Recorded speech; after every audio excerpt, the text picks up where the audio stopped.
দীপাবলির আগে সুখবর, এখন পিএফ অ্যাকাউন্টের যোগ্য ব্যালেন্স থেকে 100% টাকা তোলা যাবে। Hi everyone, welcome back to my channel অঞ্জনার ব্যঞ্জনা। বন্ধুরা, তোমাদের সকলকে আমার এই ছোট্ট ইউটিউব চ্যানেলে স্বাগত জানাই। এমপ্লয়িজ প্রভিডেন্ট ফান্ড অর্গানাইজেশন অর্থাৎ ইপিএফও তার সদস্যদের জন্য এক বিরাট সুখবর নিয়ে এসেছে।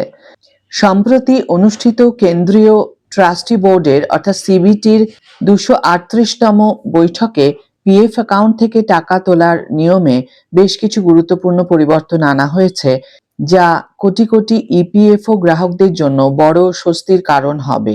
এই নতুন নিয়মগুলির ফলে এখন গ্রাহকরা আরও সহজে এবং দ্রুত তাদের প্রয়োজনে পিএফ অ্যাকাউন্ট থেকে টাকা তুলতে পারবেন। এখন প্রশ্ন হলো, নতুন নিয়মে কি কি সুবিধা পাওয়া যাবে? নতুন নিয়মগুলি ইপিএফও সদস্যদের জীবনযাত্রার মান উন্নত করার লক্ষ্যে আনা হয়েছে।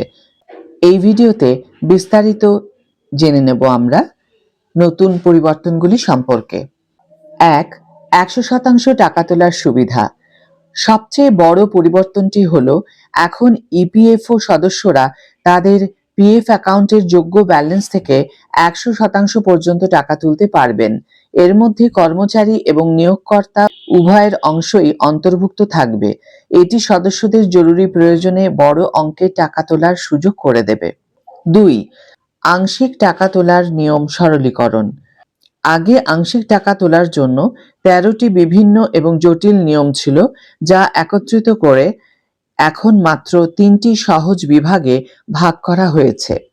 এই 3টি বিভাগ হলো অপরিহার্য প্রয়োজন, অসুস্থতা, শিক্ষা এবং বিয়ের মতো জরুরি প্রয়োজনে টাকা তোলা, আবাসনের প্রয়োজন, বাড়ি তৈরি বা কেনার মতো নির্মাণ সংক্রান্ত প্রয়োজনে টাকা তোলা, বিশেষ পরিস্থিতি, অন্যান্য অপ্রত্যাশিত পরিস্থিতির জন্য টাকা তোলা।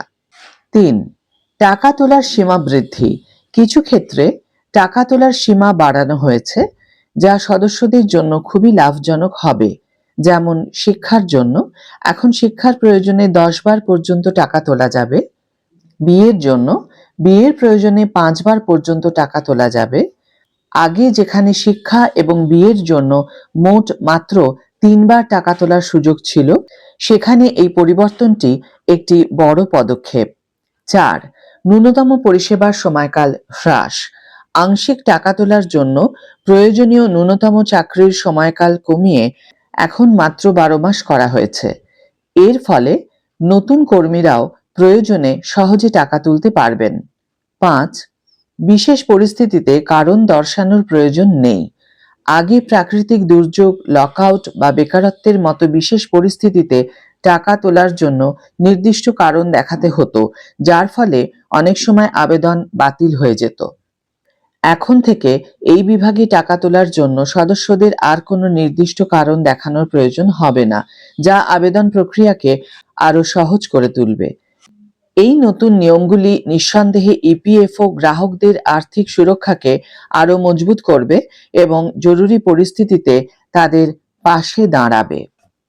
ইপিএফওর এই পদক্ষেপকে স্বাগত জানিয়েছেন দেশের কোটি কোটি কর্মচারী। আজকের ভিডিও এখানেই শেষ করছি বন্ধুরা। ভিডিওটি যদি কার্যকর বলে মনে হয়ে থাকে তাহলে অবশ্যই একটি ছোট্ট করে লাইক দিও, শেয়ার করো বন্ধুদের সাথে, কমেন্ট করে জানিও তোমাদের মতামত। যারা এখনো আমার চ্যানেলটিকে সাবস্ক্রাইব করোনি তারা অবশ্যই চ্যানেলটিকে সাবস্ক্রাইব করে আমার পাশে থেকো, আর যারা অলরেডি সাবস্ক্রাইব করে দিয়েছো তাদের জন্য আমার অনেক ভালোবাসা এবং অনেক ধন্যবাদ। আজ তাহলে বিদায় বন্ধু, দেখা হবে পরের ভিডিওতে। ভালো থেকো, সুস্থ থেকো, সঙ্গে থেকো।